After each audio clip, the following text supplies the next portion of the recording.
Well, welcome to Black History Conversations. We're delighted to have as our guest today Dr. Kirt Henry, Director of the Institute of Jamaica, Jamaica Memory Bank. That's the area of his responsibility, the Jamaica Memory Bank. And we're going to be hearing about what you've been doing. I think it's been about a year now since Kirt. It's a year that you joined the Jamaica Memory Bank, but you'll be telling us all about that in a few minutes, Kirt, if that's all right. Now, I'm in Australia at the moment, and in Australia, we do a special acknowledgement. So I just said at the top, if in case I was slow and forgot who I was, I'm Liz Millman, and I'm joined today by Garrick Prayog, June Elizabeth Whitesmith Gully, and Simon Faringo, who does the techie things. Okay, so we're the ones who'll be asking you questions or coming in or making sure that all the people who are joining the session manage to get in. So thank you very much indeed for your offer of extra support, June Elizabeth, but it's lovely, Garrick, that you're with us as well. Now, in Australia, when any activity is being undertaken, country can be acknowledged by a statement of respect. So I'd like to begin by acknowledging the traditional owners of this country, the land on which I am today, the Wurundjeri people of the Kulin Nation, and I pay my respects to their elders, past, present, and emerging. And you can see there are different ways that different organisations, if you go into a school, you'll see a sign saying the acknowledgement of country. You can't welcome anybody to country unless you are an Aboriginal person, of one of the first Australian people, or you've got heritage. So we just are keeping to that sensitivity. But there are other acknowledgements we can make as well. And I acknowledge there are still people around today who do not understand the implications of the actions taken by our European ancestors. And after you've done your presentation, I've got a few PowerPoint slides to have a look at things that have happened this week. And the headline in the Telegraph, I think it was, just unbelievable this week. So this acknowledgement that there are still people around who do not understand the implications of the actions taken by our European ancestors around the world. And I pledge to endeavour to try to help create better and more honest understanding of the injustices of the actions of the European invaders, as perpetuators of abuse to so many over such an extended time. And I also pledge to make an effort to understand this shared history that destabilised so many peoples and nations around the world in the centuries of colonisation. So an individual can acknowledge, and whether this is a good idea or not, it's a discussion point. But we decided, after a suggestion from Jacqueline Pennant, we decided that we would make an acknowledgement on behalf of Black History Conversations to say that Black History Conversations acknowledges the injustice of the actions taken by the British and other European countries that invaded and took possession of the islands in the Caribbean Sea, as well as the continents of North and South America. In addition, we also recognise the exploitation of the great continent of Africa, Asia, Australia, and many other parts of the world in the centuries of colonialisation and ongoing exploitation. And we acknowledge that this resulted in the destruction and destabilisation of so many nations, peoples, and cultures. And we're also remembering the International Decade for People of African Descent. And we'll be doing some more on that during this year. Now, this is the new bit. On Black History Conversations, if you want to make an acknowledgement, anybody who joins us, please be prepared to say what you're doing and then make your acknowledgement before you join in the conversation or ask a question or whatever you want to do.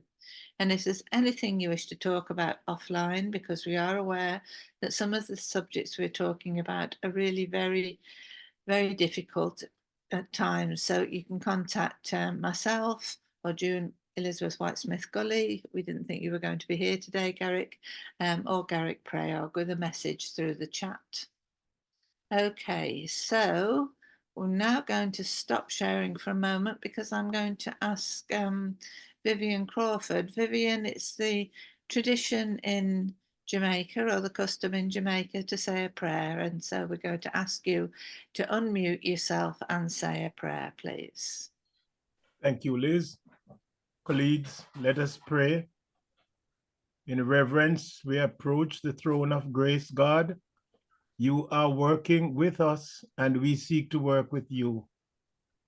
We place before you planet Earth, the earth you have made. Remember those who mourn, let them be comforted. Those who are hungry, let them be fed. Those who are sick, let them be healed. Those who need direction, remember you are the way, the truth, and the life. We place this meeting into your hands. We thank you for Liz and the continuity of purpose that she's sharing with us. And we thank you for her healing. Remember all those in this meeting, and remember our presenter, Dr. Kirt Henry. Give us a listening ear that all we do will be to your greater glory and the extension of your kingdom here on earth for Christ's sake. Amen. Amen.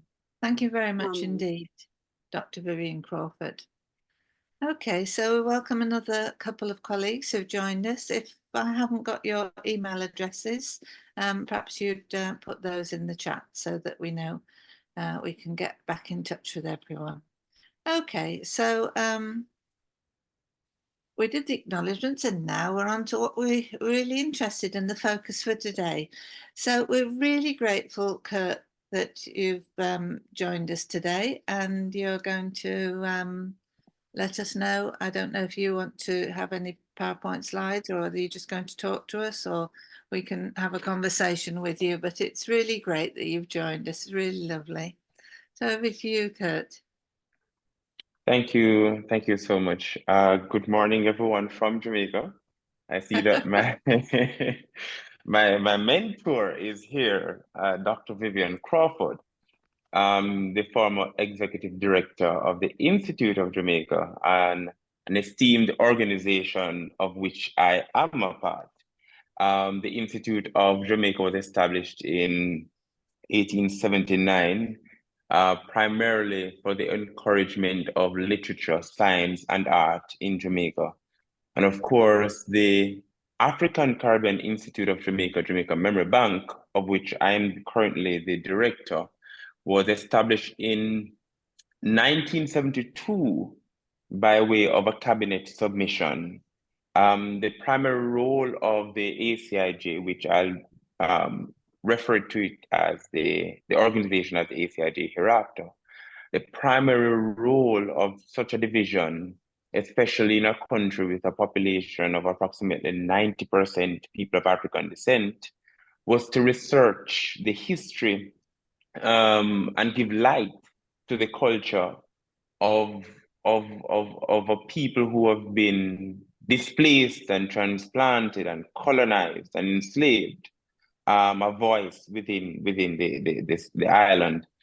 And also, interestingly, the mandate was to extend the research as it relates to people of African descent in Jamaica in relationship to other groups that would have come later on, such as the East Indian, the Chinese, Lebanese, and so on after emancipation. All right, so my intention this morning is to just provide a bit of context of ACIJ and go deeper in an explanation of what the Jamaica Memory Bank is which is, I'm quite convinced that the Memory Bank will add value to the project that we are embarking on through these series of meetings. Now, the Jamaica Memory Bank was an independent agency of the ACIJ, and it started in 1980. And one of the main contributors to the Memory Bank is the late Dr. Olive Lewing, who was an ethnomusicologist and who have spent a lot of time traveling across the island, documenting the stories and the songs and music of the people of African descent in Jamaica, and sort of contextualizing that and adding some sort of genealogy to the sort of research that she would do. But in 1990, the Jamaica Memory Bank became a part of the African Caribbean Institute of Jamaica. And that is why it is called today ACIJ-JMB. Now, the ACIJ is designated by UNESCO as the focal point for intangible cultural heritage in Jamaica. And the Jamaica Memory Bank in particular has over 10,000 audio visual material dating as far back as the 1950s. And the Memory Bank's primary role is to capture the social and cultural history of ordinary Jamaicans within the island. For example, we have a lot of interviews with persons that are explaining and giving us a historical background of what Jamaica was like for them growing up and so on. So the Memory Bank is quite important in that role in capturing the various forms existing in Jamaica, folk forms, especially existing in Jamaica, such as language, dance, dress forms, religious traditional forms, culinary delights, and our traditions in herbal medicines, and so on.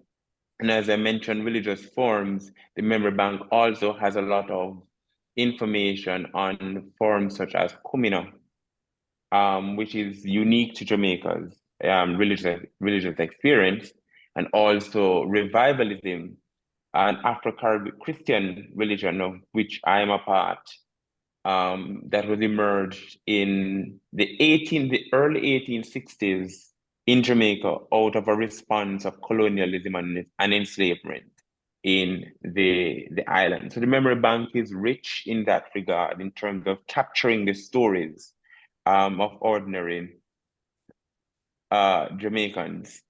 Now, the ACIJ has signed or ratified the 2003 UNESCO Convention, which is to promote the safeguarding of intangible cultural heritage in Jamaica. And interestingly, a charge that came to us about 2 days ago from the Minister of Culture, Gender, Entertainment and Sport, the Honorable Olivia Grange, is that we need, as an organization, to increase our interviews of centenarians across the island so as to capture their story. And of course, we know as historians and anthropologists and so on, that capturing oral history, the oral testimony of ordinary people in society provides a valuable resource as it relates to our cultural history in the island. And of course, it is important because you're talking about a group of people of African descent who have primarily practiced documenting their stories through oral testimony. And especially in this project and age of decolonization, it's important for us to capture the stories from our perspective and populate our archives and libraries and galleries and so on with stories and artifacts that would give insight into a rich history and heritage as a people, not beginning on the plantation, of course, but a sort of genealogy going back to the continent of Africa. The Memory Bank, the ACIJ-JMB, is located in the heart of downtown Kingston, on the same building as the National Gallery of Jamaica. I was asked to share my experience of the past year since I've been director of this esteemed institution. One of the mandates I came in with was to... I'm going to do that first, and I'll still do it. Oops. Okay. Thanks, Thank Kirt. you. You carry on. thank you, was to increase the visibility of the African Caribbean Institute of Jamaica.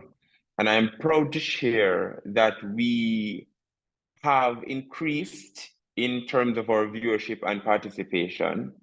One of the projects I've started here is to raise awareness about the vast collection that we have in terms of print and audiovisual collection of the memory bank, as I mentioned before, which is over 10,000 materials in our collection. We have started a film and video screening series earlier last year, where the aim of that is to pull videos and films from the memory bank and to then show them to the public, and of course have a conversation around what we have here in the memory bank. Sadly, like all other repositories, we have been challenged by certain infestation that would pose a threat to our collection. But thankfully, we have received a grant from UNESCO, a grant of $20,000, where we have gone to purchase equipment, pneumatic video players, and so on, to further preserve the collection that we have here at the memory bank. I will relax my presentation there for now, and of course, I'll engage you in a conversation if there be any questions or comments that you may have. Well, thank you very much indeed. That's, I think, given us a really good bit of an insight there, and I'm perhaps more fortunate than anyone else who's joined us today, because I can visualize what the Jamaica Memory Bank is like, because I visited probably the last time I was there. I didn't think to put any slides together of that, but we can always come up with that at some stage. Yeah, so it was really interesting to hear about the origins, because with the African Caribbean Institute of Jamaica, it's a fantastic organization and it has so many areas of work, and obviously one of the important ones is the Jamaica Memory Bank. So it was really good to hear that background and how that all happened. Also, this really important aspect of intangible cultural heritage. It's not something that I've heard talked about much in the UK in terms of British cultural heritage or anybody else's cultural heritage. So that's really quite interesting to me. And you mentioned a number of other things. You also mentioned the religions, and you mentioned the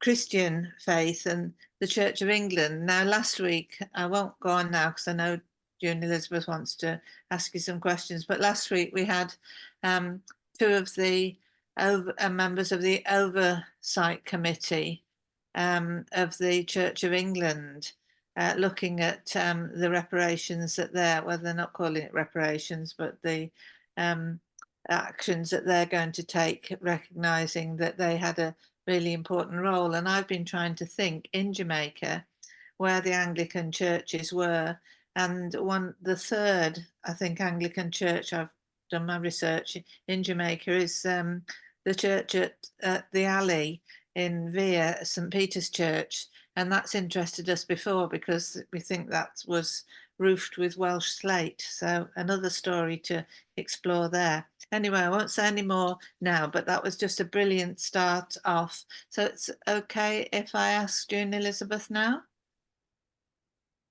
Yeah, good afternoon, Kurt. Thank you very much for your presentation. I've been waiting to hear about this memory bank, and it's so refreshing to know.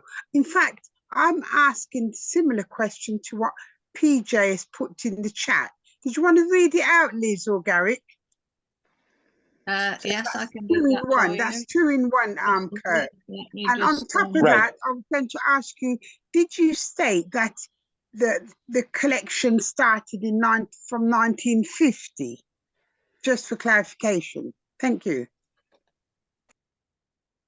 Right. So the audiovisual material that we have dates back to as early as the 1950s. But the memory bank was fully established during the 1980s under the directorship of Dr. Olive Lewin. And the memory bank became a part of the ACIJ in 1990. Okay, well, thank you very Thank much. you. What PJ asked was, what are some of the artifacts housed at the Institute Jamaica Memory Bank? Then she asks, are they all soft records? And then she asks, is there any collaboration with any other organisations? So we can just work our way through those. So do you have artifacts as well as your book collection? Right. We have a print library collection, and we've been getting a lot of donations from the other day. Also, our focus mainly is on the intangible cultural heritage of Jamaica. But I must say, and Dr. Crawford can chime in here, that the ACIJ received a collection of sculptures of about 7 or 8 from an African delegation who visited the country during the 1990s, I believe. But our primary focus is to document the intangible cultural heritage of Jamaica through audiovisual recording. Right, so Thank you very you've much. not got that many archives, but artifacts rather, but there's the Museum of Jamaica, which has got artifacts, and that's Jonathan Greenland, isn't it? The Museum of Jamaica. Correct. The National Museum of Jamaica is headed by Dr. Jonathan Greenland. So they would have had, well, they have more artifacts than the ACIJ-JMB. But we do have artifacts related to certain intangible cultural practices in Jamaica. So, for example, kumina. We have kumina drums, and other musical instruments whenever we go on educational trips and so on. There was a question about collaboration. Yes, collaboration with other organizations. Right. We have collaborated with other organizations. For example, let me see here, with other divisions within the IOJ. So Liberty Hall, the legacy of Marcus Garvey. We have collaborated with Liberty Hall before. We have collaborated with individuals such as Dr. Lantonette Stein, who has been doing quite a bit of work as it relates to African dance forms in the Caribbean. And of course, we are always open and available for future collaboration. Yeah, thank you. What I was going to finish to say that I'm based in Northampton, and my parents came from Jamaica, and my dad from Mandeville, and my mum from Kingston in the mid-50s, 1954. So in Northampton, maybe about 20 years ago, we were the pilots, Northamptonshire Black History Association, in gathering oral histories. So we gathered about 200, and we are getting them digitalized at the moment. So that might be interesting later on, maybe able to do a project because collaborating, because I would say in Northampton, the Black population, say at least 50–60% that came in the early days were from Jamaica. So we've got a lot of Jamaicans recorded of their journey from where they came from in Jamaica, their journey here, and their life in England. And some of them go back and come back, and a lot of them sadly have passed, like my parents. So I'm very interested in your memory bank as a historian, the Black researcher, and I'm doing my MA at the moment in the University of Northampton. So I'm looking to work with Jamaica and Wales to get the history for my dissertation. Oh, wonderful. That's an excellent initiative. And in fact, I'm envisioning that we could even mount an exhibition out of those very stories. And the idea here is to not just archive materials within the memory bank and lock them away, but of course, raise awareness about the stories and histories of our people, whether through exhibitions, public lectures, conferences, fora, and so on. So we should definitely talk more about that project. Liz will show you a book. I've got mine next door in the library. From those oral histories, we created a history book. I think Wonderful, this is wonderful. a fantastic area to look at. Yeah, when Liz came to Northampton last year, Yeah. I gave her a book because it was too heavy to post to Australia. Okay, yes, I recall an excellent book, and there are many books that we've even had authors join us. Rosemary joined us, and she'd written a book about the service people, their stories. So I'm going to hold that one for discussion later, because I think that could be a really useful project. Now, we've still got a bit more of PJ's long question, but I'm just going to ask two other people who've got their hands up first, and then we'll come back to your point, PJ. Garrick. Yes, thank you very much, Dr. Henry, for your presentation. Couple of questions. You've given us dates when the memory bank was established, and you've also given us date relating to the Institute of Jamaica when that was established. I'm curious in understanding whether or not the prior to emancipation of slavery, in terms of how far back does the memory bank or the institute, working closely with the museum and other government, because back then it would have been the colonial power who control, the system. In terms of the timeline, how far back are you able to sort of pick up from the colonial days and sort of create a sort of history? Well, it depends on the division that you visit, because the Institute of Jamaica has about 7 various divisions with particular mandates. Now, let me reference the National Museum of Jamaica and the National Gallery of Jamaica. The National Gallery of Jamaica has artifacts dating as far back as the Taino, during the Taino time. And the National Museum of Jamaica has artifacts dating to the period of slavery. For example, they have shackles on display that the enslaved people wore during that time. So there are artifacts in terms of that sort of rich historical, to provide a sort of rich historical data.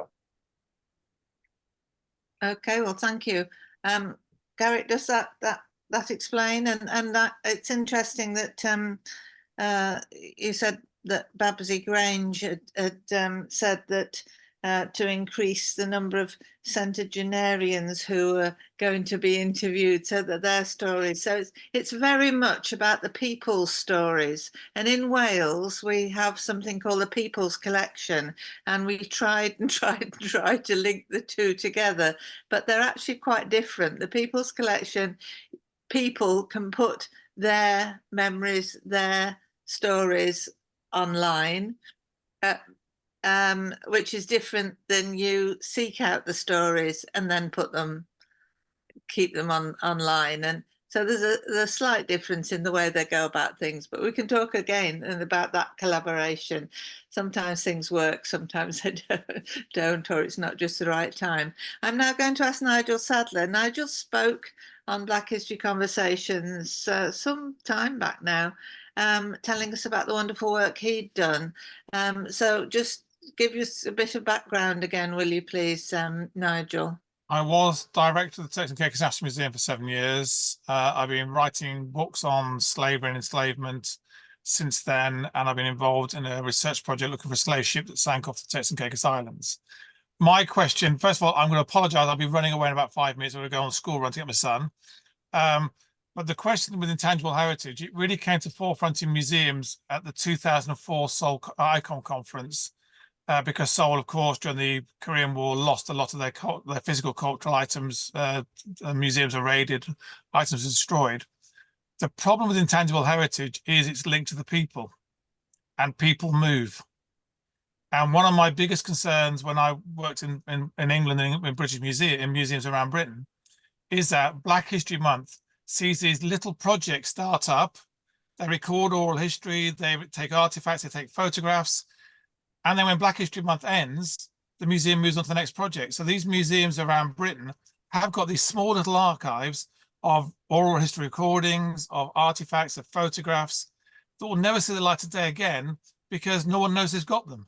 And the curators who've been involved in those projects 4 or 5 years later on move on to other projects.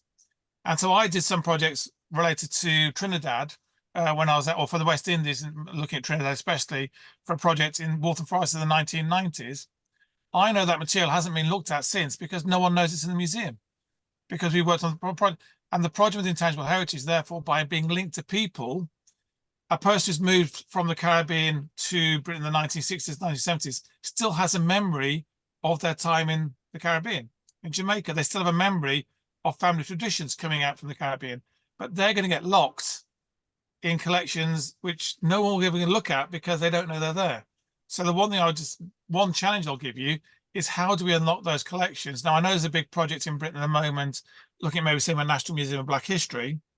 There's actually, I think, 2 or 3 projects, but hopefully those projects will start to think about how they can bring those collections out of the museums in Britain and then tell the museums in the Caribbean, if it's Jamaica, Trinidad, Bahamas, Antigua, wherever it is, that there is material related to those diaspora, the diaspora in the UK. And I think that's one of the big jobs where institutes like the Institute of Jamaica has to get involved, saying, where are the large populations of Jamaicans who've now moved out and now are living overseas? And can we actually find material culture and also the intangible heritage culture that says, this is our story? Because even though they may be based in Bristol, London, Birmingham, they're still Jamaican at heart. They're still bringing traditions of Jamaica over to England. And we look around in certain parts of London or Birmingham, and there's a Jamaican culture there. And that's been recorded. And it's just an extension of the Jamaican diaspora, which is very important for telling the story of the Jamaican people. That's excellent. I think you've really raised some excellent points there. One of the things, Nigel, that we explored again some time back was whether there was any plans nationally, and we were in touch with the National Museum about having a collection of locational records. So there is for British history, well, English history, I gather. You can look up Worcestershire, for example, and you can find out lots of historical things about Worcestershire. So my thoughts were that you could do it, and at one stage we had a saying, we said it was country by country, county by county, city by city, community by community.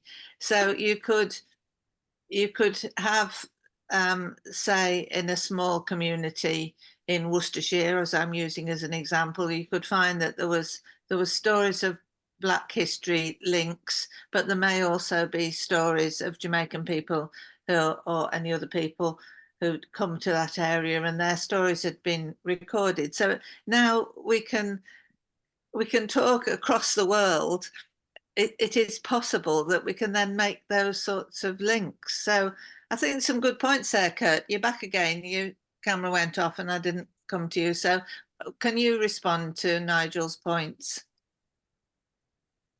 Right. I think that is a worldwide conversation among archivists and librarians and keepers of collections. How do we get the collections out to the people? Because quite frankly, as professionals and practitioners in the area, we cannot sit and wait on researchers to come in.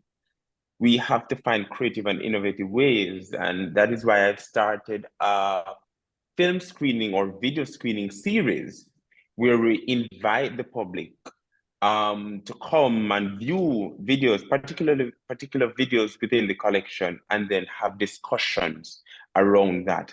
Another way we can go about this is getting our archives and our audiovisual collections registered on UNESCO's Memory of the World register. And what that does, it adds protection, and it also provides access, not only to the local people, but to people around the world who wish to view our collection at any point. Access is another key area. Currently, the Jamaica Memory Bank, we do not have an online space for researchers or students who wish to access the memory bank. And that is an area that we're working towards. Of course, we're challenged by resources, financial and otherwise, to get these projects off the ground. But we have ideas in terms of having a mobile unit, for example, an audiovisual bus going around to schools and local communities and engaging those people on particular histories and a collection that we have in the memory bank. I think that's fantastic, and those sorts of ideas seem to be the sort of ideas that the Church of England might be looking at funding. We really need to keep our eye on that funding. I think it's so important. Vivian, if you come in next, and then I'll go back to PJ's point, and then just also tell you about another link. Vivian? Yes, I'll try to be quick. Excuse me 1 second, Dr. Vivian. We just say thank you to Mr. Sadler. He's just said he's got to leave now, Nigel. Okay. So we just say goodbye to him. Thank you very much. Thank you. There's 2 quick comments, observations. First of all, to thank Dr. Henry for his presentation. First impression, last, because some time ago I heard Dr. Henry, he wasn't a doctor then, giving a presentation at the Institute of Jamaica about the National Gallery. And I wanted to beg Liz, if it is at all possible, that a presentation be shared with this group about the National Gallery of Jamaica. Because our National Gallery of Jamaica was established only in 1975, because Europeans said the likes of us were half animal and half human, had no business to appreciate or to do art. Consequently, as I speak often and say elsewhere, Jamaica's largest art collection is at Riverton City. That is the national dump where the garbage goes, because all the art that the children we would have done were just thrown in the waste paper basket and away it goes. And when Dr. Henry spoke then about our National Gallery, and then pointed out to me, I was so moved that Mr. Ronald Moody, the sculptor, that his work is at now the National Portrait Gallery, sir. So yes. And then I remember that when King Charles's first wedding marriage, that it was a Jamaican art, which was given to him as gift by couple. And I'm here saying that that is also our story. And the corollary to that, as I noticed, Miss Shirley Peters is here. There is a destiny which makes us one. She spoke about Antigua. And I said, There's a Reverend Lionel Richards from Antigua. I remember I was organist at his wedding. But also, I'm from Montserrat. A Bishop Harold Daniels, a suffragan bishop in Montego Bay, retired now. And he was the gentleman who was a church army captain, prepared our young, who is now Bishop of Dover, Rhodes Hudson Wilkin. He prepared her in Montego Bay in the church for ministry. So there's a destiny which makes us what? All of us around this table. We are part of that. And so the memory bank is going to involve all of us. Thank you. Thank you. Well, thank you very much indeed. Okay. If I Gareth, may, sorry, Kurt. may I just respond quickly Yes. to Dr. Crawford? Right, to say that certainly I will prepare a document on the memory bank at the National Gallery and circulate that, disseminate that to the members of the group. You mean the one you shared with us then? You remember that one you gave? An And updated do share version. it with this group. It is a treasure to be framed. I still have mine. Thank you. Wonderful. Well, it sounds to me like this is another session we're going to be inviting you along to, Kurt, after Easter. If you could do that for us, that would be very valuable. Because there's so many ways. I've got lots of Jamaican friends, and it's sometimes hard to access stuff that's back home. And so there's lots of lovely ideas there, and to know about what's going on back home. Okay, so Garrick, do you mind if I just read out the second part of PJ's question? How does one approach decolonialization or decolonization with institutionalized attitudes around, say, language, respectability, class, when curating and decisions about what is curatable? And then she says, "Ooh, this is exciting. Funeral rites have so many," she said tributaries, but I think it's tribulations. She's typing fast. So many, I would think it's tribulations. Okay, so back to the point then about decolonization of the collections. I see you're excited by this one. I am, because I shared a talk some time ago to a group at the University of the West Indies in St. Kitts and Nevis, and a part of my conversation is that to continue this project of decolonization, we first need to begin by populating our archives and libraries and museums and galleries with our stories. And I think that is why the memory bank and similar collections such as the memory bank is critical in this process of decolonization, because a part of colonization is where you find the master or the colonizers telling us who we are from their perspective. And because of that, we have a deficit within the Black population. Because of that, we have self-esteem issues. Because of that, we don't treat each other with the sort of value that relates to our own humanity. So decolonization is a project that is near and dear to me.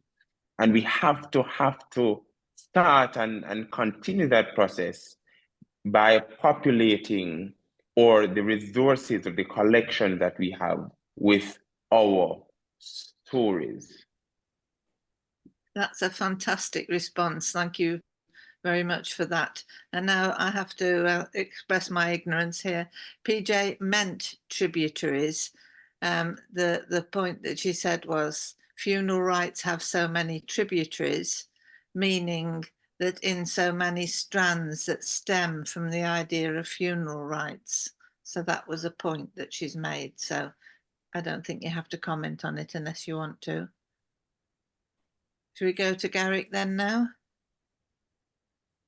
Yes, can I just pick up a couple of points? Firstly, just in relation to this decolonization, I mean, that's a massive subject area. You know, shaking off the shackles. We always talk around the curriculum because clearly curriculum is very much Eurocentric curriculum that all of us have stepped into.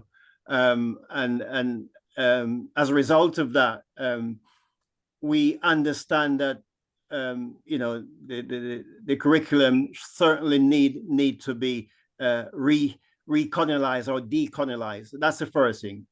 But the point I wanted to pick up on Dr.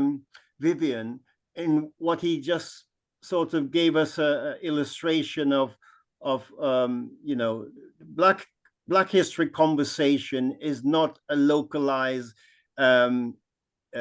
space. You know, it's much broader than that. On this platform, what we try to do is to encourage a conversation to step out into other conversations. So we tend to talk about, you know, British history to include, to make sure that British history is part of our conversation, not that Black history is a separate bit. And sometimes we have to ensure that we make those connections, whether that would be connecting with African history, whether that would be connecting with world history. We need to make sure that those spaces is occupied, you know, globally, and it's not just a localized history that we're referring to. And of course, wherever you go in this world, whatever country you go to, you will face similar issues, because we all understand that, you know, Africa is where the people came out of to populate other places, and you know, there's always a reference back to the continent as it is. And the memory bank and what you said about the Institute of Jamaica and then the African side is how we bring those two together, because it's almost like one conversation, but in a different period. And it's important that we, you know, we have those conversations, illustrate those conversations. And Dr. Crawford has always, you know, made this point on this platform about, you know, when you're trying to find your history, you can only go back to a particular period of time, because the surname that we now have wasn't the surname we had 150 years ago. So you had slave master's name. And so if you try to trace your history 400 years, you cannot do it. We're one of the people that cannot actually give us our line 400 or 500 years, whereas European can actually do that. So there's always been this issue as to our starting point, and you know, our starting point in history. And what we're trying to unpick is to make sure that our starting point is not with slavery, because, you know, Black people had a history prior to slavery. There were kings and rulers in Africa prior to slavery. And we should not take the conversation just back to slavery as a starting point for our history. Here, Garrick, I quite agree. Do you want to come in on that, Kurt? And then I'll just say all the best to PJ, and yes, we will post the thing on the recording on Black History Conversation. Can you please post the YouTube link again? Sorry, we will post the recording on blackhistoryconversations.com. Okay. Thank you for telling us you need to go. And then also you asked the question about, and I think Kurt answered it in what he was saying, is that the archive materials aren't available online at the moment. But what's interesting is that we're doing some work with Bangor University. I wonder if I can just tell you briefly about that, Kirt, because that comes into that online information. Now, Bangor University have very recently, they've got the archive of the Penryn papers. So they've got an enormous amount of documentation relating to the management of the plantations that the Pennants had from 1660s through to 1940, an enormous collection. And they've started putting them online, but we don't really know who to talk to in Jamaica about this fantastic resource, which is available to people now.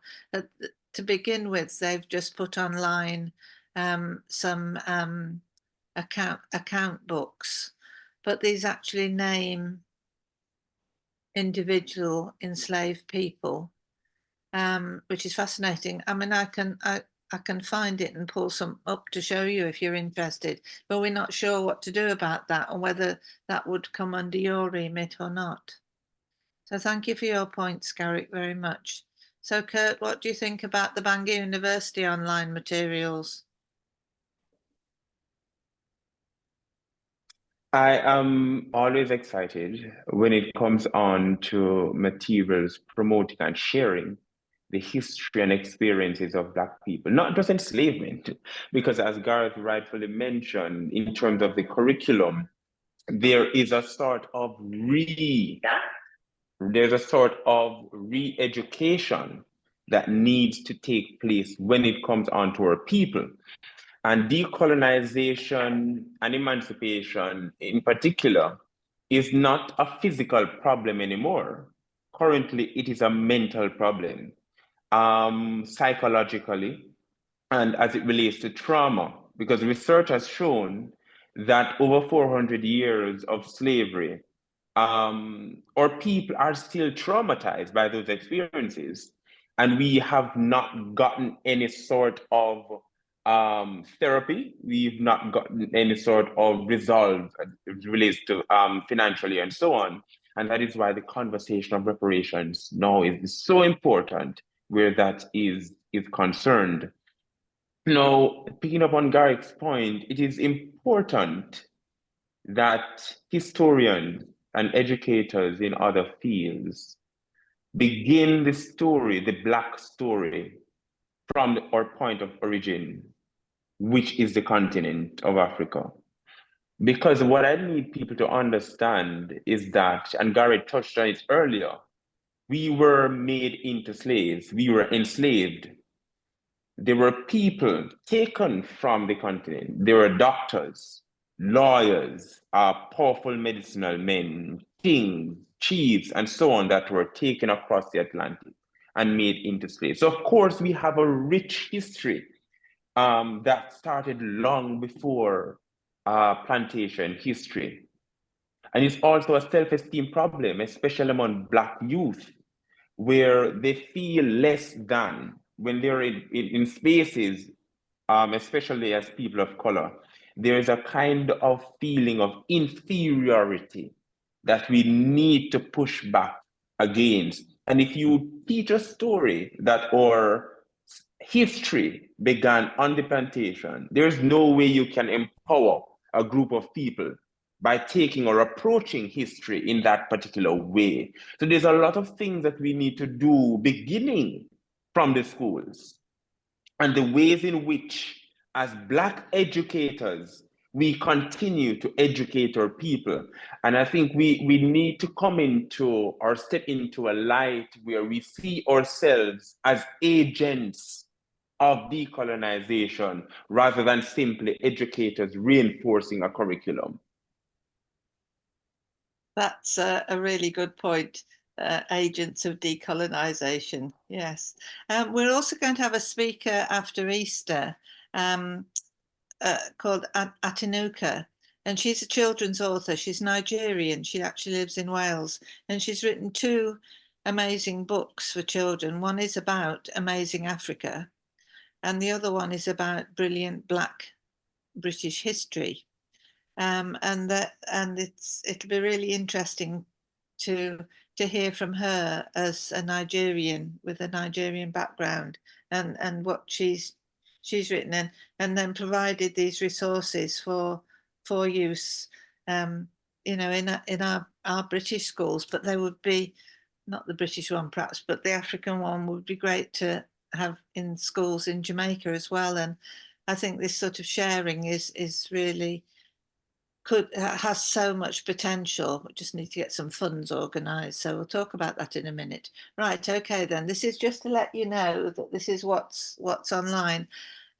This isn't live. This is a PowerPoint illustrations of the document. So the document comes up like this, the accounts of the thing, and then you click that and then you get into the next one. So then there's another example, and you can see the lists here. And a few weeks ago on one of our sessions, this is the outside of a book, but it's the account of slaves and stock with the increase and decrease from the 30th of January to the 31st of December 1800, the property of the Right Honourable Lord Pennant, containing lists of slaves on the Thomas River, Cupis, Old Denby, New Denby, Coates Pen estates in Jamaica.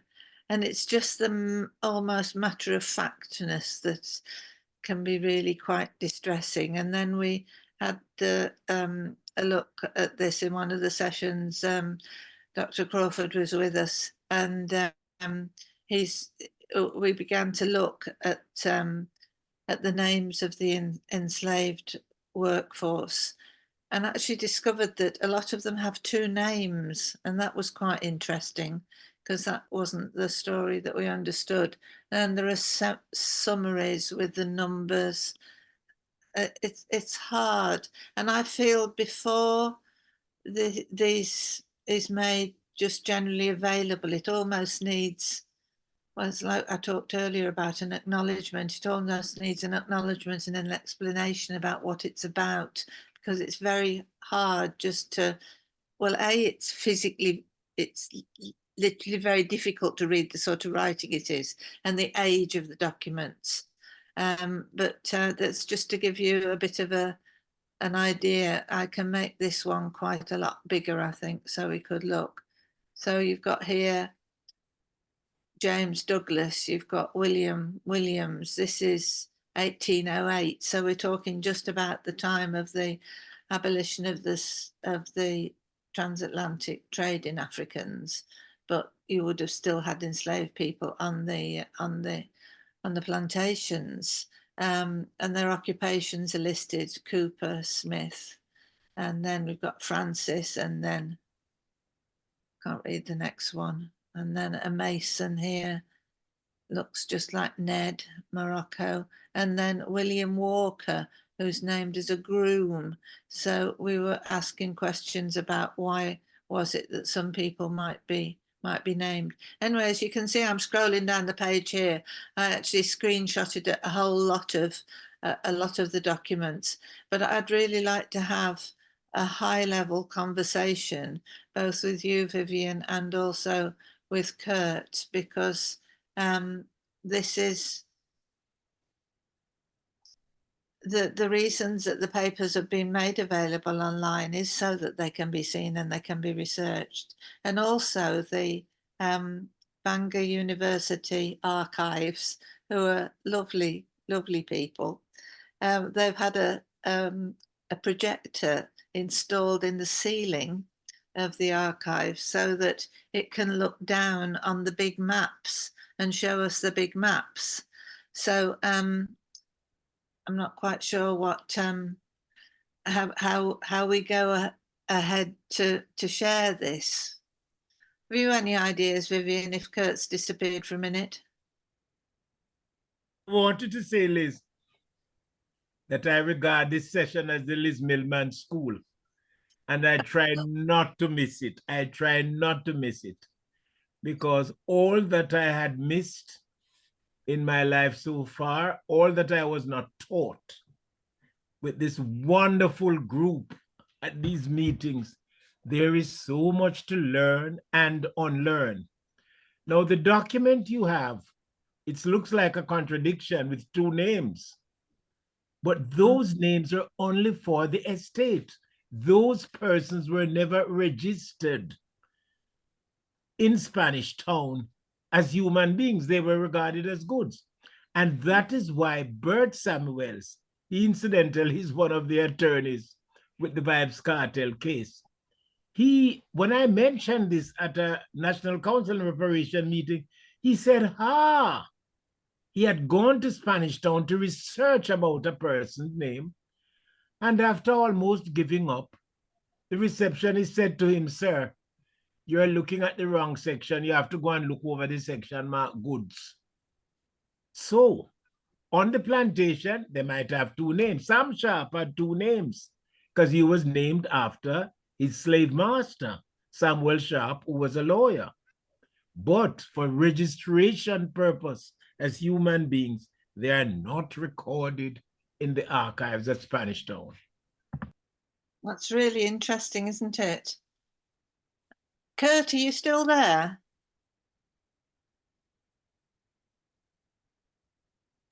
We do seances sometimes. Robert is here. Robert Moore is here. Yes, I There's am here. Robert. Are you there, Yes. Kirt? Yes. So, Kirt, could I you am see here. those pictures that I was showing you? No, I didn't. Oh, right. Okay, let me just go back again then. So I was just showing off these these are screenshots of the sorry. Let me just get it back smaller again. It's gone. Right. So this is a screenshot of how the screen looks with the onlineness. I can send you the link to it. And then you can click here and then you can see the whole page. And here I've just zoomed in on some of the whole pages. Can you see it now, Kirt? Yes, I can. Thank you. So you can see this was a list of Negroes on the Pennants Estate, 1808. And so what Vivian and I have been having conversations about is the fact that some of the enslaved people, this guy here, his occupation, I can't read, it looks maybe like a driver. What's this word here? D-R-I-V, driving. Not sure, but this person here also has two names. These people look as if they've got the same first name, and then all these and other names as well. So but that's quite unusual. Let me just find the one that I was showing off before. No, that's not it. Yes, here. So this is William MacLeod, who's a carpenter. Sam Walker, also a carpenter.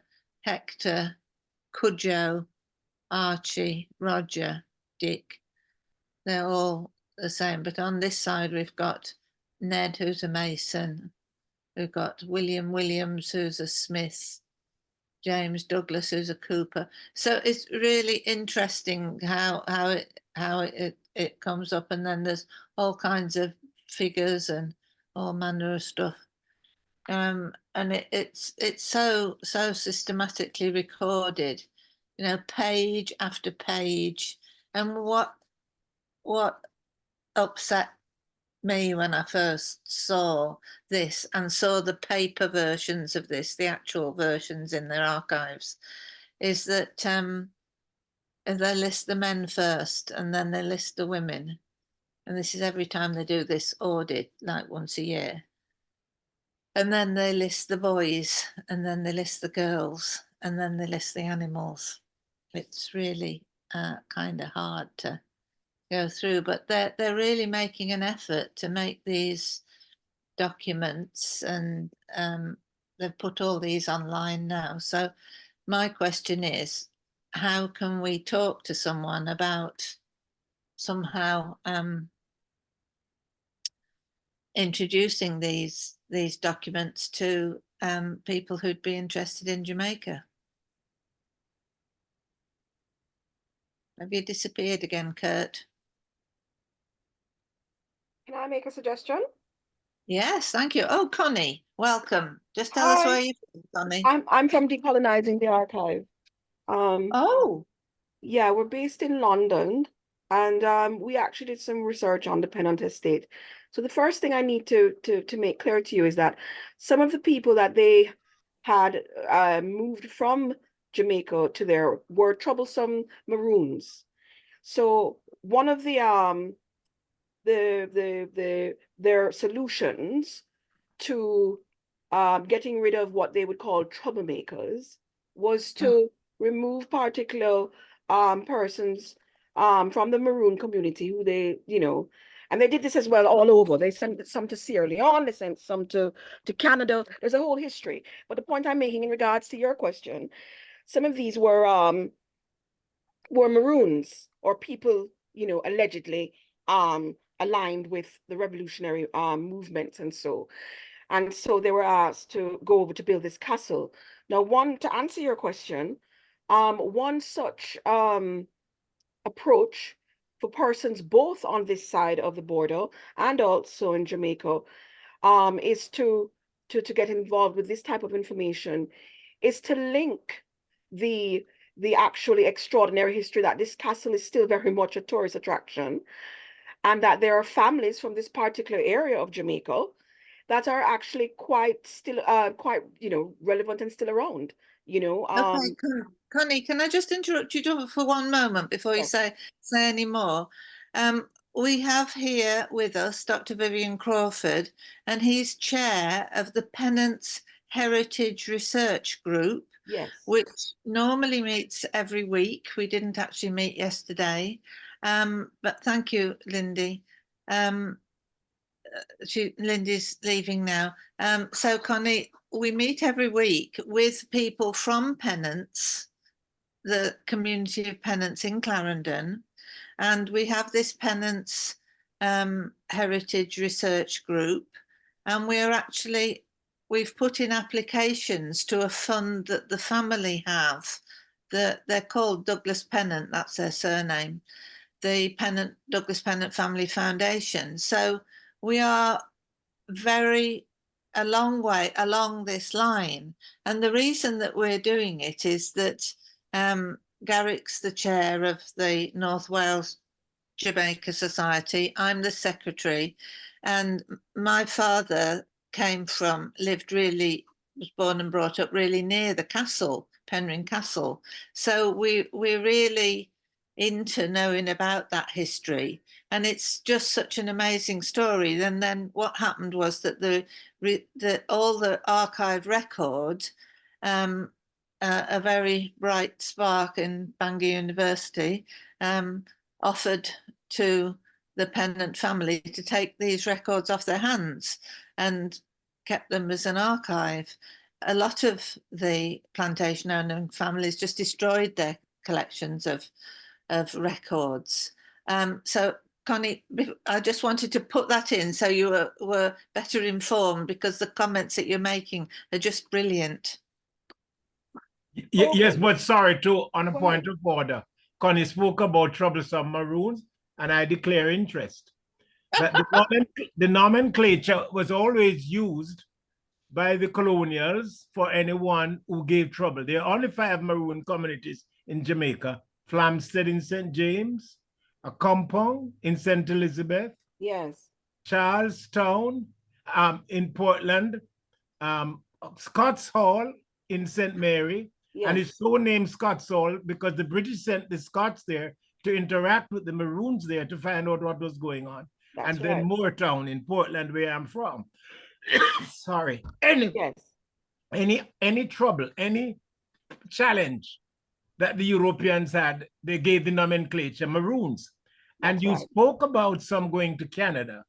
And since we're at the Liz Millman School, you should know that Earl Balcarres, there was a Maroon is supposed to have alleged to have stolen a pig from Flamstead St. James, and it's so-called Flamstead because Flagstaff St. James. It is so-called Flagstaff because when the colonials were at Trelawney, they expected to see the flag on the pole at that space in St. James. Now, a Maroon from there was alleged to have stolen a pig, and they got an enslaved to flog him. And the Third Maroon War was going to be declared. That's right. And Governor Bulcaris, a diplomat, said, oh, it's a misunderstanding. Come down to Montego Bay, we'll sort it out. The Maroons thought that they were going to a party by the sea because it's a long time they had never seen a ship. They didn't expect it was a ship. And they went into this building not knowing it was a ship. They were given a drink. If you're a Jamaican, you should know the rum named after a certain vulture. And they laced the drink with it. And when the Maroons realized it, they were on high seas to Nova Scotia in Canada, where the winter killed half of them and the remainder went to Sierra Leone. Yes. So nomenclatures. In the UK, you will find if something goes wrong, they will say it's a Jamaican, or it's a black man, or it's a black woman, or something. So it's this nomenclature. And I'm so glad you mentioned it. Thank you very much. You're welcome. I'm going to put something in the link that you might like. We actually have an audio series where you can get all the full scoop on the entire, it's called Learning the Lessons of Maroon Resistance. So we put it in a Oh, Connie, you've contemporary disappeared. context in audio format. So I can put the link in so you can enjoy that. Thank you very much indeed, Connie, and perhaps we can, come back to you one week and find out more about what you're doing. Your group's called Decolonializing the Curriculum. No. Decolonizing the archive. Before you can even go to the curriculum, you have to start with the archive. And where are you based, Connie? We're in London. We're in South London. Right. Okay. That's great. So Thornton. No, we're not, we're actually in Sydenham. But yeah, that's where the offices are. But yeah, we're quite close to Brixton, if that. Oh, I know there. Oh, yes. Yes. We're quite close to Brixton. Can you make sure you've put your email in the chat, please? Okay, I'll do that now. What, the website? Okay. Is that what you mean? In the chat, yes. What I said. Okay. All right. Then just point out to those people who have joined a little late later on. It's now 2:30 in the morning. I'm in Australia, so if my words don't quite make sense, then that's why. And I'm also trying to read the chat at the same time.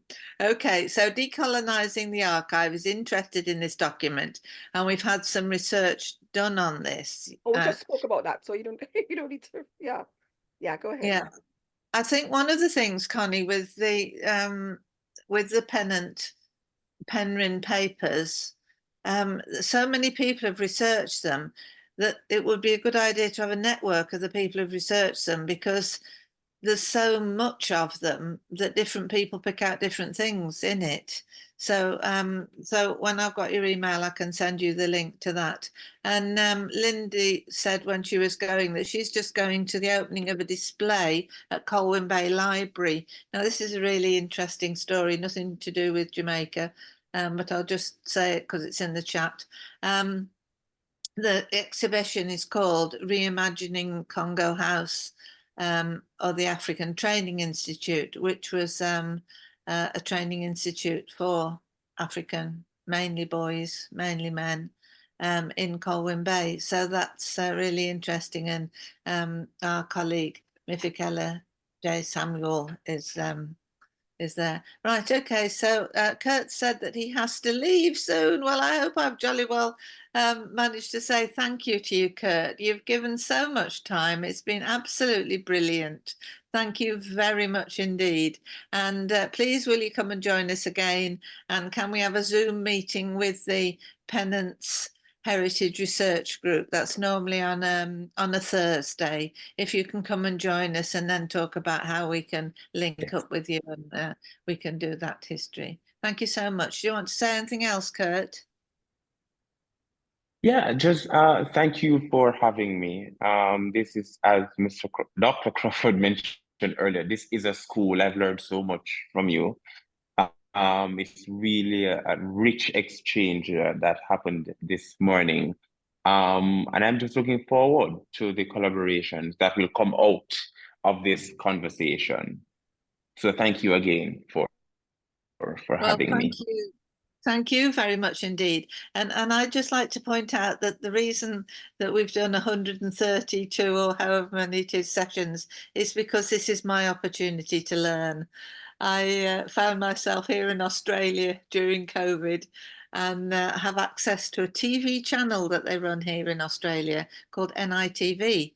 And they have all kinds of interesting things about the Black history of Australia, the first Australians, but also about First Nations people around the world and about our history. So it's been an opportunity for me to do a lot of learning. So I'm very grateful to everybody who joins us and all the people who join in the conversations, because you all contribute something and we all get a chance to learn together. I think it's great. Thanks very much, Kirt. Thank you. Thank you. Brilliant. And thank you very much indeed to Dr. Vivian Crawford. That was an excellent contribution that you made there. And Connie, it's just great to have you with us. I'm really delighted that you've found out about us. Okay, so hang on 1 minute. I'm just going back up the chat. So Connie, so it's decolonizingthearchive.com. Yes. Archive.com. I mean, I okay, so we can all, the admin. if you want to look that up, then you can, and that will be great. And Connie, have you put your email anywhere? Because I'll be able to get in touch with you then, or maybe through your website. Okay, so just put it up. Well, thank you. All right, Ola Amoti. Dr. Ola Amopi from London. You'd like to say a few words on religion freedoms for Africans. Brilliant, particularly on the issue of ISIS, African traditional religions. I would be delighted for you to say a few words. Thank you. Good afternoon, all. My name is Are Dr. Ola Amope. Yes, I'm based in the United Kingdom. I'm the head for the African traditional religions, both in the UK and the whole of the diaspora. And part of our aims are, because due to the suppression of practicing our faiths, we want to know to what extent is the Church of England going to assist us in establishing ourselves, because for matters of religious freedom and for us to be unable to practice our religions freely, like all the other forms, it's a deprivation of our Article 9 rights. So I want to put myself forward as the foremost authority in this field in the United Kingdom. And I'm happy to answer any questions anybody has, but that's all I have to say for now. And I look forward to being a continuous part of this discussion. I was involved last week, thank you, and I'll be here again this week as well. Thank you. Harari, were you here last week? Were you on the platform last week? Yes, I was. Thank you. Thank you. Yes, Yes. I'm sorry, there were so many people, and as you can tell, today is the sort of, we usually get about 12, 16 people, and last week we had, excuse me laughing, we had over 70 people, and the logistics of managing the screens was just incredible. Anyway, we got through it. I'm going to do a little presentation in a minute that I got ready about that, because we have with us today people who joined last week for this information session that we had and conversation that we had about the Church of England's, I'm going to call it reparations, shorthand.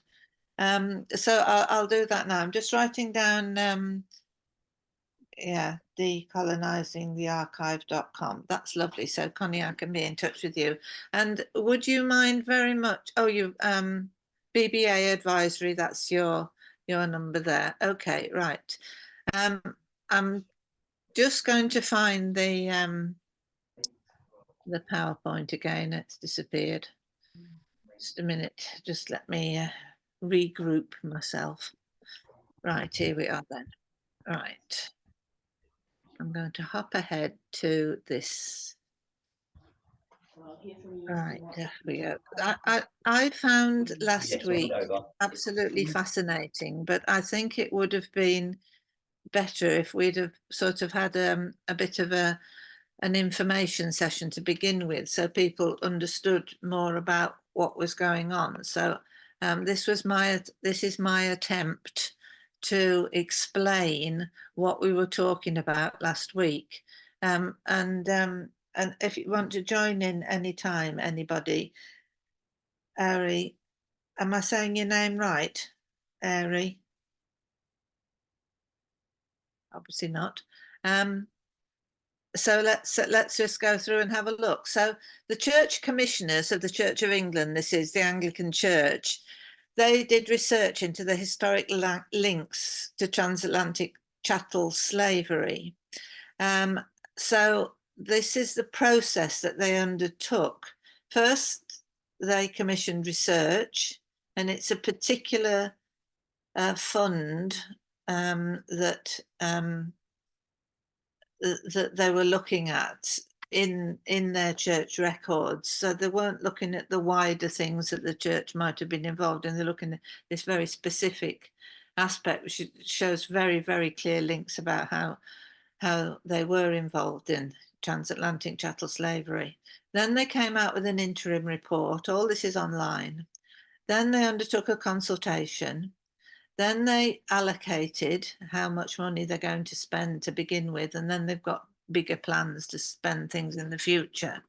But last week's session was from the oversight group, members of the oversight group, and there are 41 recommendations for setting up of a fund for healing, repair, and justice. Now, the church commissioners have accepted all 41 recommendations. So what's going to be important is that some people actually have read what the recommendations are and then follow what the next step is. So I've just tried to put some useful information together here. So if you want to go into the background of it all, the Church Commissioners' research into the historical links to transatlantic slavery, that's the link at the top there. Now, I can send these links out to everybody if I've got your email addresses. And then the Fund for Healing, Repair and Justice, this was the recommendations by the Oversight Group. There's a whole book, online book with the recommendations in and report. And the email address, the web address for that is https:// // and then it's HRJ, which stands for Healing, Repair and Justice Fund, HRJ Fund, because you might not see it was a J.org. Right, so you can look all that lot up. And then this is just to explain that the Church Commission has appointed an independent oversight group. I'm going on to the next one. This is the oversight group, okay? And also Alex Renton, who's a white guy, he's one of the heirs of slavery group. And he's very motivated to look at challenging. He's also a journalist. He's done some really good work. Anyway, this is a group. So as you can see, there are two church commissioners there, the two white men, and one of them, presumably the one in the middle, actually was the chair of the oversight group. But look at the representation of the other folks, including Patrick Vernon and Christiana Fryer, who was with us last week. Yeah, and then there's a full report on that. So this is just to say that this is direct quotes taken off the website. The group's acutely aware that the crimes against humanity rooted in enslavement have caused damage so vast it'll require patient effort spanning generations to address. They believe this fund represents a start to breaking the chains of discrimination. They don't hold back. They don't pull the punches, do you say? They really speak out straight in the recommendations. And the oversight group has a bold vision for the 100 million fund for healing, repair and justice, which they'd like to see to grow to 1 billion and act as a catalyst for real change. We're talking about really making a difference with these funds. And there are, as I say, 41 recommendations, steps to righting past wrongs, and their aspiration is for the fund to start operating later in 2024. Now, we've got colleagues here on the platform who are campaigners for justice for the Windrush generations. And the whole issue about applying for this funding and how the funding is going to work, I have to say that quite worries me, having seen how ineptly the British government have dealt, well, never mind about ineptly, wickedly, the British government have dealt with the Windrush compensations and things. So just really, really very difficult. So that's just to explain a little bit about that. And then I'll just, sometimes things happen with my computer and I can't get things just right. So the next of the PowerPoints was about the, just one example of one of the thematic areas and the recommendations. This is recommendation 18. The grant programme should fund initiatives led by and for people of African descent and Black communities through reparative and intersectional lens. A reparative and intersectional lens. We recommend funding community wealth building with economic models, research, innovation, academic institutions, movement building, litigation, healing, justice, reparations, and community-based repatriation and liberation efforts. These are words that we haven't really talked about for a long time, so it's quite amazing. And in countries with insufficient infrastructure, we recommend seeding African descendant Black-led funds and preparatory vehicles and participatory vehicles to influence pipeline development and resource mobilization. There's a bit of unpacking to look at that, but this is the level of detail they're talking about, which is truly remarkable. And Alex ended by saying, thank you to everybody who came on that platform last week, all 70 odd people. And we know that it was Toyin who shared the information. So the chat from the session went on for a long time. I went to bed at 4:30. I've just not been able to take all the email addresses off this enormously long chat list. So I actually sent to 2 people and asked them to send it on. So presumably you got notification about this. So that approach worked. Otherwise I would have, directly contacted you. So I'm glad you got the message anyway. So I've also haven't had a conversation with Alex Renton or Christiana Fryer since then, because we need to ask them as well, what they think would be an appropriate next step. And Black History Conversations is managed by an organisation called Learning Links International. Garrick's here, he's one of the directors. I'm one of the directors. Simon Faringo is, as well as other colleagues. A Black majority organisation. We would be prepared to do whatever we could to help to provide the platform. Garrick and I have had some brief discussion about this, but to provide a platform for future discussion and also information, because unpacking the 41 recommendations is going to be a huge piece of work. It's not easy to read at all. I had a go. I thought before this session, I thought I will read the 41 recommendations. Well, I got to about 28, and it's just overwhelming. It's a huge document. So I'm not quite sure how to do that. So any ideas anybody's got, I'm very welcome to hear. So we've sort of moved on now from what we were talking about with the Jamaica Memory Bank, and we've now been joined by other colleagues. And if you want to, Garrick, you please come in. Yes, just in addition to what you've just presented, Liz, from last week's conversation, there's other conversation taking place around reparation. It's a big subject matter.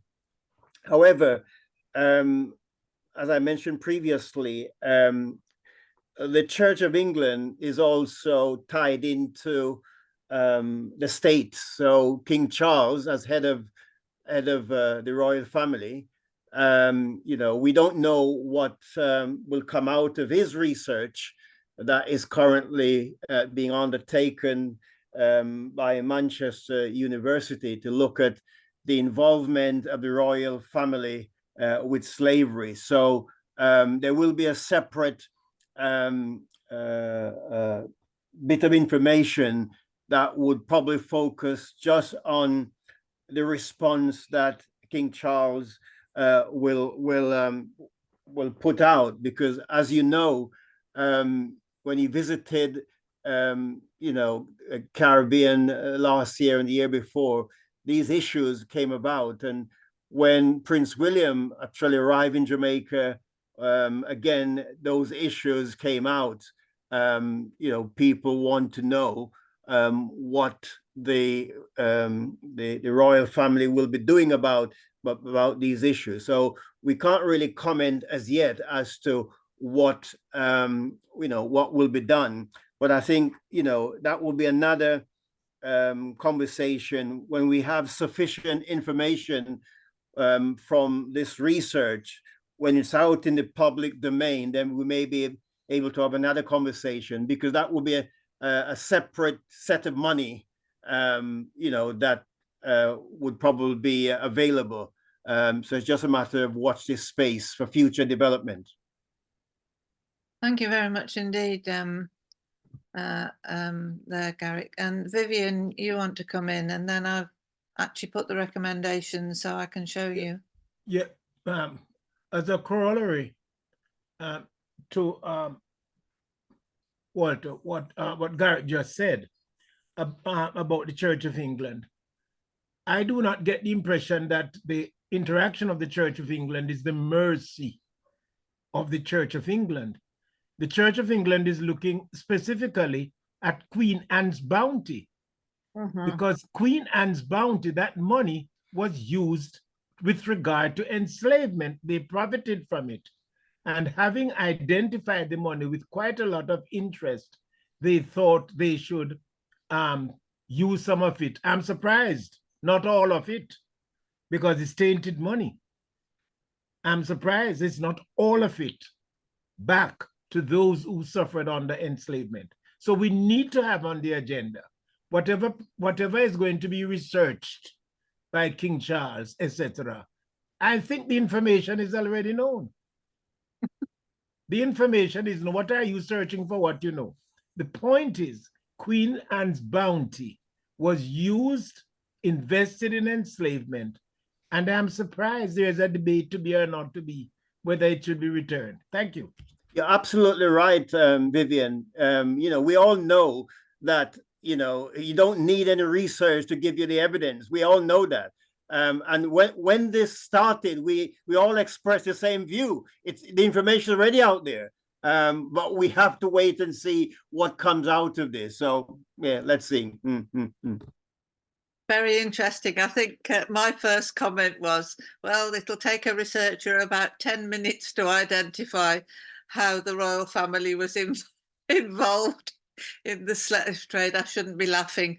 The name of the organisation that the royal family set up kind of linked it to them. It was called the Royal Africa Company, so that's less than 10 minutes, and I've found that answer.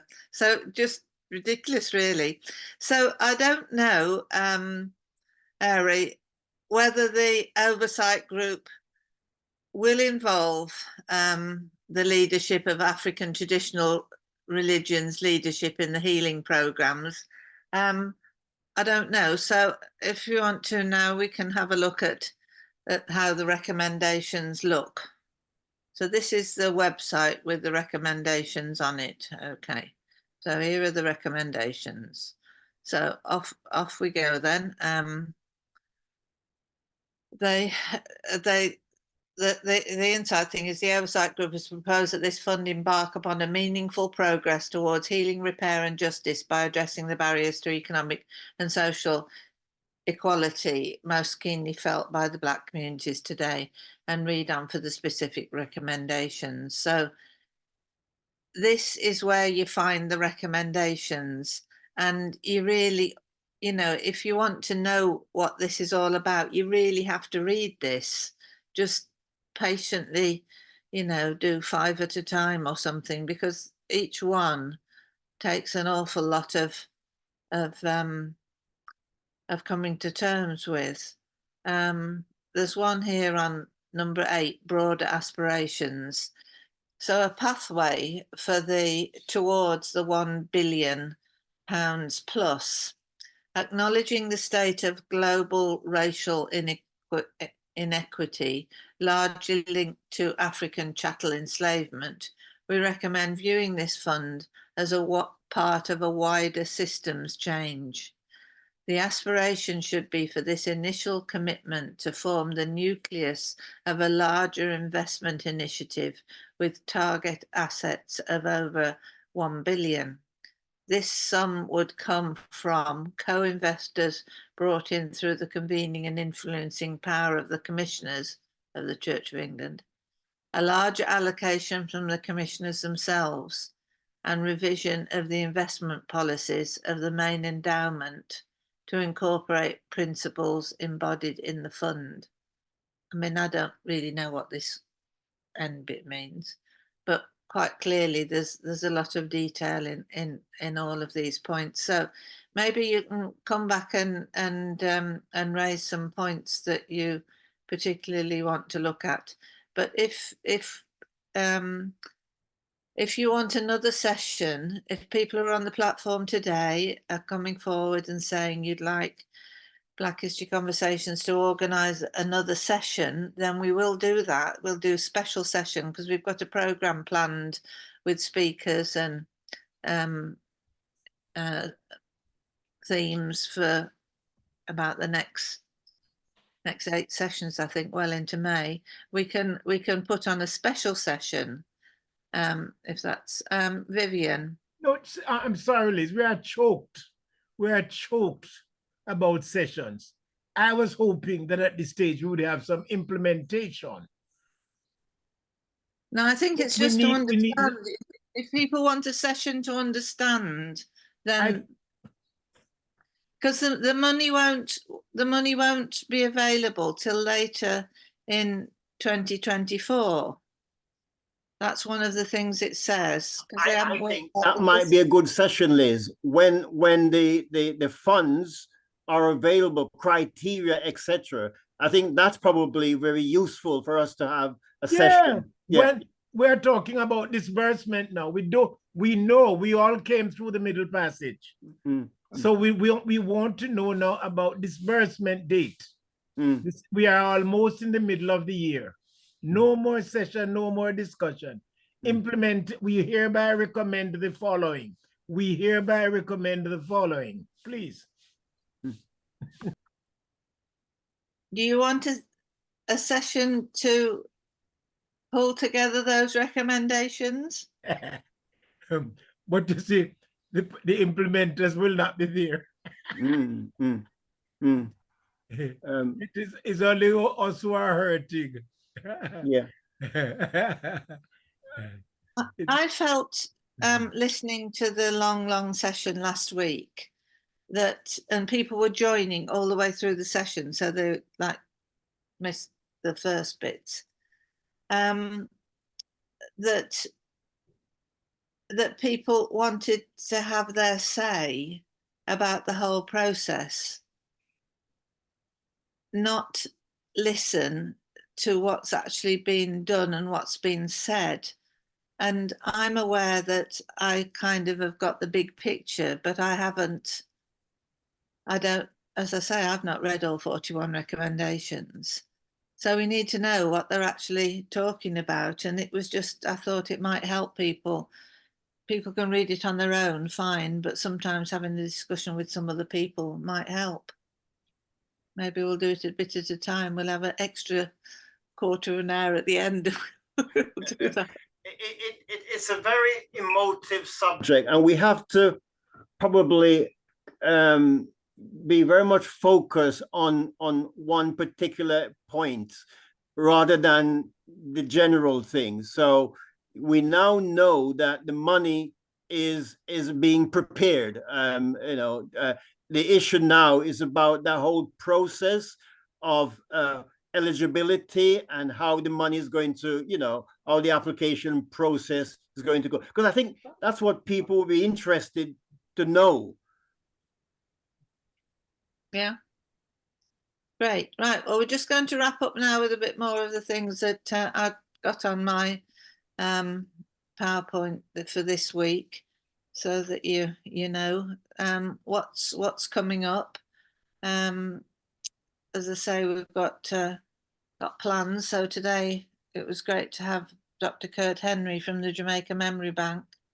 You see, that's an obvious place that could do with some funding, so that the stories that are being collected of people who left Jamaica to contribute and work in Britain, those stories can be kept in Jamaica as well. And we didn't really explore that this time.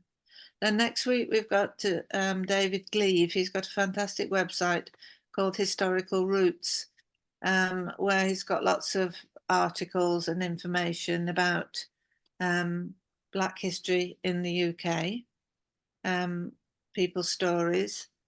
And that is a focus because Black History Conversations is going to have a new website, and we're trying to work out how that'll look. But we'll also be including other people's links to other people's websites. So their website's been up and running for many years now, and so it's got an awful lot of stuff on, so that'll be really interesting. And Atinuka, who's the Nigerian Welsh author, children's author, is joining us after Easter, and she her latest children's book is the one, there was quite a controversy about it, about brilliant Black British history, and it's absolutely superb. So it'll be really interesting to talk to her. Then we've got a professor from the US, Celia Naylor. Now she's telling the truth about Rose Hall. She's researched, and the story that the tourist guides tell at Rose Hall in Jamaica, the Rose Hall plantation, are quite fanciful, it seems, and she's researched the truth about it, but she's also presented the truth on a website. So all the details on a website. It's a very, very well produced website. So that's what I'm into at the moment. And then we've got another professor joining us, and he's going to be talking about a book that he's just written, which is called The Truth About the Empire. So he's a professor of historical geography at the University of Sussex. He's also worked in Australia. And so that book's just come out, The Real Histories of British Colonialism.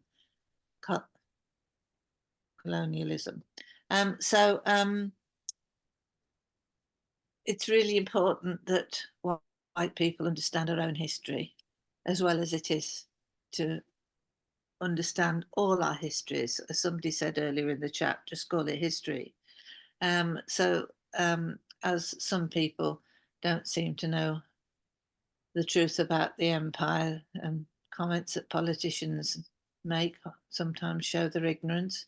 So that should be an interesting session. And things that are upcoming, I found this an interesting chart of the world. I have a lot of time over here in Australia to research online. Right, Lindy went off to this event, which is going on now, reimagining the story of the African young men and just a couple of young women who went with the Reverend William Hughes or joined the Reverend William Hughes at his African Institute in Colwyn Bay. It's an amazing story, and it's a really unusual story for North Wales, which isn't a place that seemed at first to have an awful lot of Black history. But our organisation, the North Wales Jamaica Society, has done lots of work on this in the past, so that's good. Now we've had a request from Michael Ojura. Now he's done a lot of research on the trumpeter for Henry VIII, I think it was, can't remember. Yes. Yes, Henry VIII. Put me right, anybody. But he's hoping that there might be contributions made to his crowdfunding page. So if you want to particularly know about that, because he wants to produce a book about the John Blank project. I have to say I don't contribute to these things very often, but I did put my hand in my pocket for this one. So he's going to come and talk to us about what he's doing. He came and explained the story, and it's really fascinating. He's absolutely focused in on one individual in history, but what he's found out about it is just amazing. So this is his request for that. So you can read it. Just to say that a couple of weeks ago, Garrick led the session talking about the achievements to date of Justice for Windrush Generations and the Liverpool Advocates for Windrush. That was really brilliant, Garrick. And I know you've been doing a lot more stuff at the moment, going back and forth to London. Yes. Roland has put in the chat. So next Wednesday, the 20th of March, we're back in Parliament for a session very, very timely for this period, influencing a Black manifesto, which is a Windrush manifesto. We were told yesterday that the election is unlikely to be May, so they said summer or autumn. So in January, we held a session where we invited all the political parties, front bench MPs to come and talk to us. So next Wednesday is a continuation of that. We're just finalizing the manifesto because I think that's important to make sure that Windrush is included in the next administration, which we believe will be a change government. So it's important that, you know, we actually influence that change. So that's next Wednesday. And our sponsor is a Scottish SNP MP from Aberdeen North, Kirsty Blackman. She's sponsoring. We also have present the report that Age UK research. They will be presenting the report to us. We have ARE funding, Action for Race Equality, will be talking to us. And we also have Professor Patrick Vernon will be present. So please, Eventbrite is the platform we use to promote everything we do. You'll find our information there on Eventbrite, as well as our Sunday chat, and all the other activity is on the Eventbrite platform. So Wednesday, the 20th of March, House of Commons in Parliament. Thank you very much indeed, Garrick. So if I just put that up on the screen so you can see what Garrick was saying then. So that's Wednesday, Windrush Manifesto rally. Yeah, that's the one. Yeah. That's it. And you've got your Eventbrite details. Got the Zoom link as well to the page to sign up, you know, to attend, and also the hybrid. Yeah, all information is there. Okay, well, I have to say the work that you've been doing has just been absolutely fantastic, and I was really honoured when I came to one of your sessions when I was back in the UK last summer. Amazing.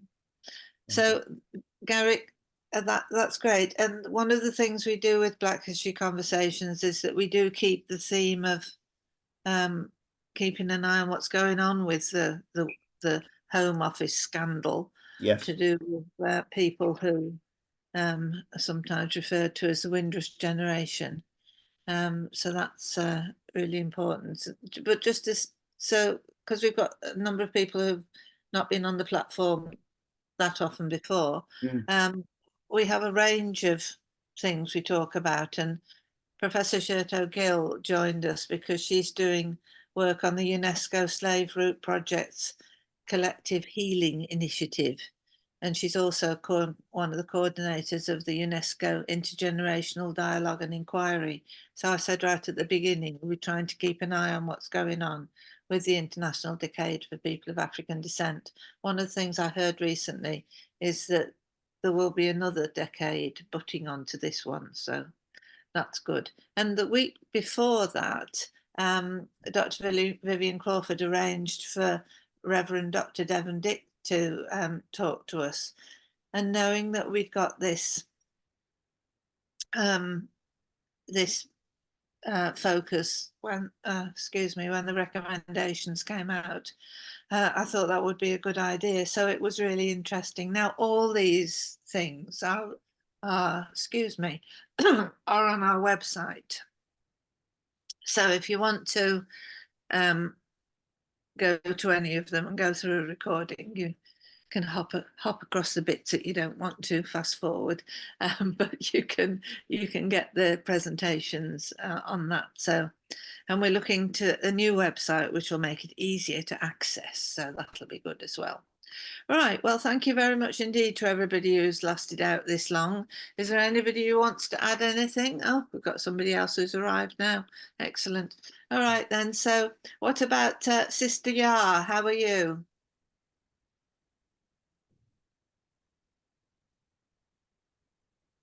Or Marie Lewis, how are you?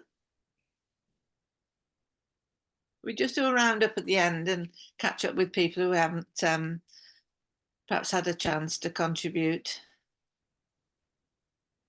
Mari Lewis or Shirley Peters, do you want to come in again? Just to say thank you. It's my first time, and I am grateful. I am grateful for Gonsi, who introduced me to the conversation, and very, very interesting. I feel very honored to be here and to learn that so much is going on. Some things very close to my heart. I'm not a historian, but I am very much interested to learn more about enslavement, the cross-Atlantic, North Atlantic crossing, and all the history, our history from as far back as as the beginning of times, because we have two theories. One is the biblical story, the Adam and Eve theory, and we have the science. And I believe, according to all my knowledge, that we all came from the same egg, the same gene. Yeah. And I'd like to know more about it and how we have become the list, or we are represented as the list amongst nations, and why the transgenerational trauma that is still, we are still suffering, and we are still seeing it being played out in society. Yeah. Just this morning, I had a conversation with a social worker who is doing a term of experience in one of our local schools. And we were talking about the number of Black children being diagnosed with on the autistic spectrum. And we were talking about the trauma experienced by the parents, psychological trauma passed on to the children. I'd like to know, or to learn more about it, and to in fact to research more about it. What's wonderful now, Shirley, and I really appreciate what you're saying, is that it's possible to find out so much information on the web. You know, you can find out more, and I think the points that you're making are really relevant. But it's also good to have other people to talk to about it, and this is why the conversations, because it is hard, it's awful. And it is intergenerational. You understand how the trauma is, because there's never been proper apology, it's never been properly acknowledged even, or recognized as our history. This is what the big battles are. And I think there was a shocking headline in the Telegraph. I thought I'd done a PowerPoint thing about it, but perhaps I hadn't, which said that Britain wasn't culpable for. Did you see that, Garrick? Did you send it to me? I saw it, Liz. Yeah. I don't know if it was the Telegraph. I think I read it in the. I think it was in the Guardian. Guardian, yes, in the Guardian, yeah. Yeah. I don't know what I managed to do with that. Yeah, then they're taking no responsibility at all. So yeah, and to be fair, Liz, we don't expect them to do so, because we've seen the history throughout the century, and we've seen the debates even in Parliament when the MPs challenge the Prime Minister about these. They just dismiss these things completely. Yes, here it is. Headline of the week I've put. Can't believe it. Headline of the week in the Telegraph: Britain has less to apologise on for slavery than any other nation on earth. What excuse me, what planet are they on? Yeah. Ending the African slave trade is a proud chapter of the Royal Navy's history.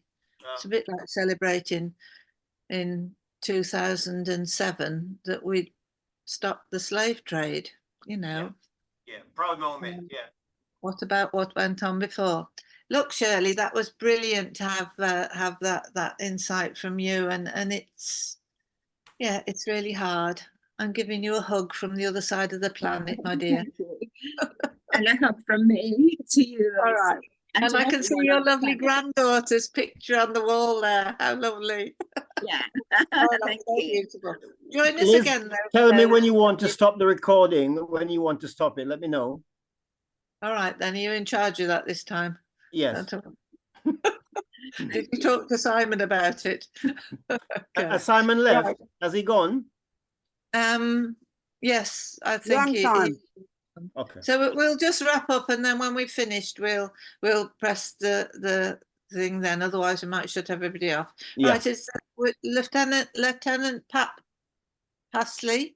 Do you want to just have a few words now you've joined us?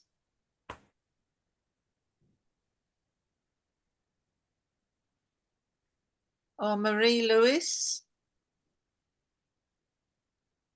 If not, then we'll just say thank you so much, everybody, for joining us and being here. It was a fascinating session, and I'm sure there's a lot that we can do in terms of working in Just to say, Liz, partnership. Lieutenant Pasley from South London. So last Saturday.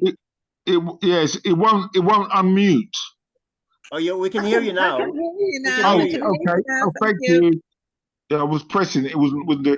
Yeah, just as I said, yeah, just really, you know, I'll have to watch a recording. How do I watch a recording? Which site do I have to go to watch a recording? You go to www. Hang on, get my pen. Hang on, get me pen. Black History Conversations. Okay. So hang on, www. Black History Conversations, all one word. Black History Conversations. .com. Conversations.com. Thank you. Okay, it takes us a little while, so it'll be next week when we get it organised. About next week when? It depends when Simon gets around to it. It should be quicker this week. We can get last week's. You can get last week's now. Yeah. Okay. So this is what the site looks like at the moment. This is our working site. So Thank you. You can always go to this site and then you can click on there, but that's only for next week. Then hopefully we'll have a new website and new ways to record. Have you put your there was also they sent out about the reparations some links for this. It's going to be held this week. There's quite a few links. I don't know if everybody's got them, but I've sent it to people on WhatsApp. But there's like all this week. There's going to be hearings or online things or information about the reparations and the committee's funding and the talking about it. I think this week. Yeah. Okay. Well, if you don't mind, you could add me on your mailing list. Yes. My email's Liz Millman, all one word. Hang on. So my pen stopped working. 1 sec. Go away.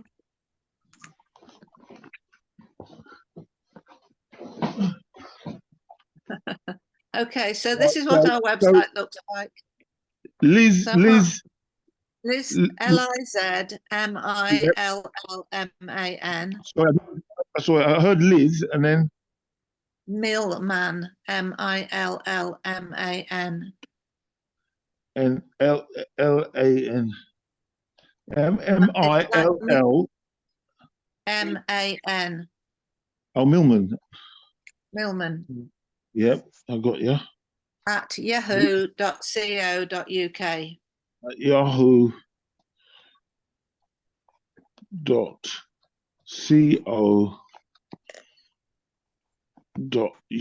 Thank you very much. I'd be very grateful. Then I can pass things on as well.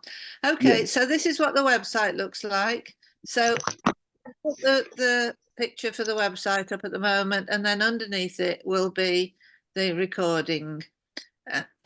So last week, this was last week, and the recording is here.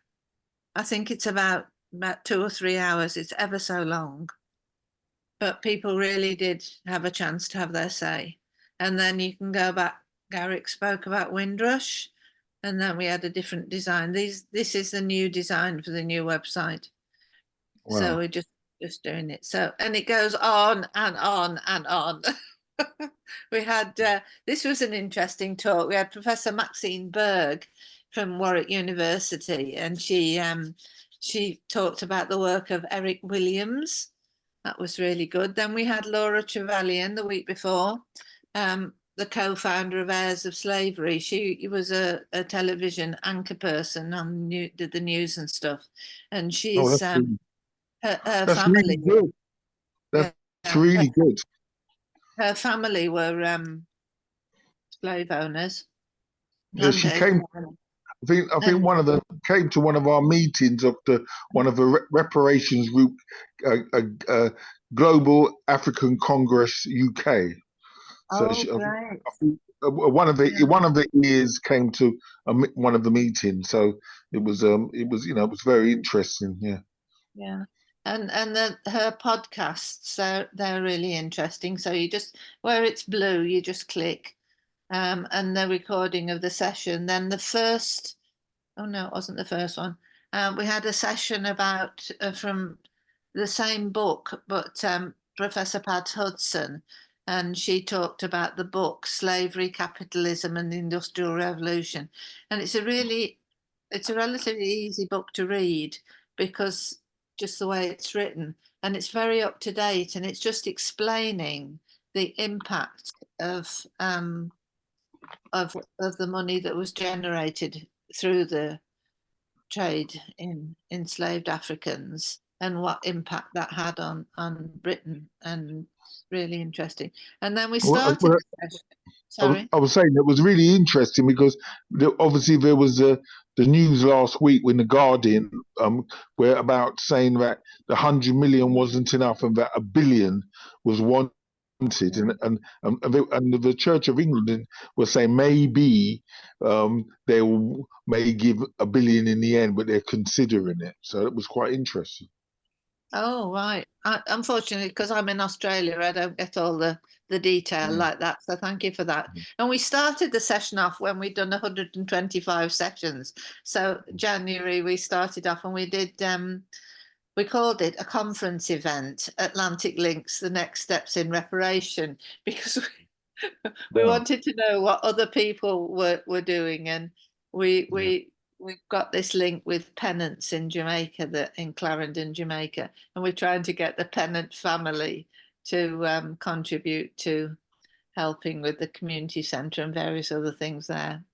Anyway, so that takes you back for this last term. So, but it is a working website. It's updated every week, and the new one will also be updated all the time. So it's the only way I can keep track of it all. Really grateful. I'm really grateful. And then, as I said, the Archbishop of Canterbury and the Church of England, they've said definitely 100 million, but over the next 10 years. But recently, people have been asking for 1 billion or more, and they're saying they're considering it. So, which is again. I was surprised they were saying that, but I think it's going to be a no. But they're at least they're saying that over the next 10 years, 100 million will be given. And when I send you the links, Liz, then you'll be able to distribute it to everybody else.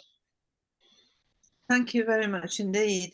I Thank think you. as well, the Church of England are going to have to work really hard because many of their congregation are the racist people in our white society. I'm generalizing a bit here, but you know. I didn't know that. But what makes you think that? Well, I mean, for example, the Church of England churches and maybe Catholic churches, I don't know about that so much, but you know, when people first came over from the Caribbean, they weren't welcomed. That's true. Wow. And so I've got a feeling, like being a white person, I'm not a member of the Church of England, but I've been to enough Church of England services to know what kind of people are there.